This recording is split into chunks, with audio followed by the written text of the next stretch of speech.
Load-bearing piles. 1. Cast iron piles.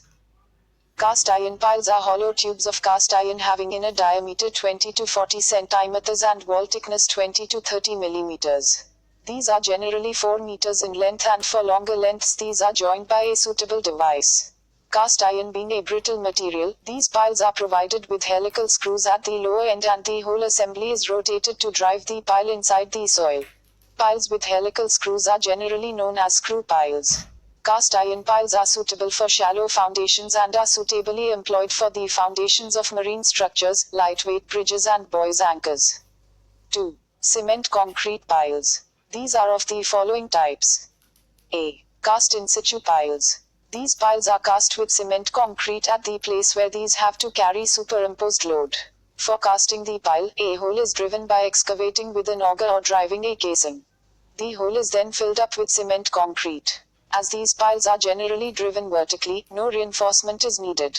If the casting is left in position, the pile is known as cast in situ concrete pile, and if the case is withdrawn, the pile is known as uncased cast in situ concrete pile. B. The uncased cast in situ concrete piles are of the following types. I. Simplex pile. A hollow cylindrical steel casing with one pointed iron shoe attached to its bottom is driven into the ground to the desired depth.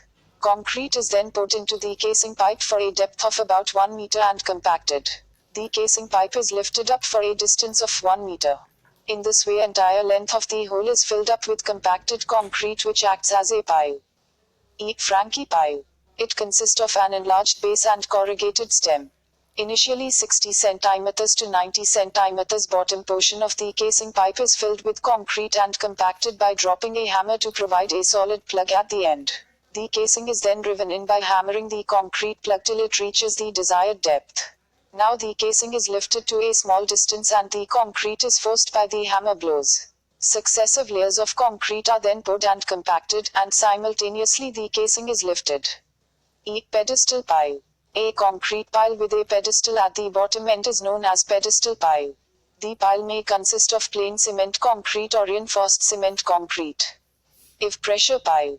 A pile which is made by pouring cement concrete inside a casing pipe in layers of 30 centimeters, and each layer being compacted by compressed air, is called a pressure pile. The casing is gradually lifted. Such piles can resist shocks and vibrations to a greater extent. V. Vibro pile. A hollow steel tube with a cast iron shoe at its bottom is driven into the ground to the desired depth. The casing is filled with fresh cement concrete. The casing is then removed by pulling upward and hammering downward. Such piles are cast with a rapid speed, and generally these consist of dense and uniform concrete. Y. Under-reamed pile. In soils which experience alternate swelling and shrinkage due to changes in its moisture content, under-reamed piles are used for transferring heavy loads. Under-reams are provided at distances 1.5 feet apart. B. Cast in situ concrete piles. The cast in situ concrete piles in which casing is left in the ground are of the following types. A. Raymond pile. In this type of piles, a corrugated thin steel sheet tapered shell is driven into the ground with a collapsible steel mandrel inside it, to a desired depth. The reinforcement cage is inserted into the sheet and cement concrete is put into it. These piles are suitable for lengths varying from 6 to 15 meters. B. Monotube pile. In this type of piles, tapered steel shell without any mandrel is used as casing. It is driven into the ground to desired depth. Reinforcement case is inserted into the shell and cement concrete is then put into it. C. MacArthur pile. In such piles, heavy steel casing is driven into the ground with a core inside it to a desired depth. The core is then pulled out and a corrugated steel shell is inserted. Finally, cement concrete is poured and outer casing is withdrawn. D. Button bottom pile. In such piles, a button-shaped bottom is used at the lower end of the steel casing which is driven into ground to a desired depth. A corrugated steel shell is lowered into the steel casing. The steel casing is removed and cement concrete is poured into the shell. 3. Sand piles.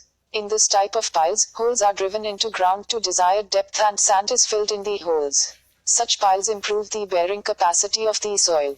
If instead of sand, gravels are used, the piles are called gravel piles. 4. Timber piles. In this type of piles of hard and strong timber pile carries a cast iron shoe and upper end is provided with a steel plate to receive hammering stress. If a number of timber piles are used, their tops are provided with a concrete cap known as pile cap. 5. Steel piles. Steel piles may be either H piles, box piles or circular tube piles. H piles. These piles are suitably used in hard soil by driving to desired depth by hammering. These are generally used in retaining walls. B. Box piles. These piles are generally rectangular, square or octagonal in shape.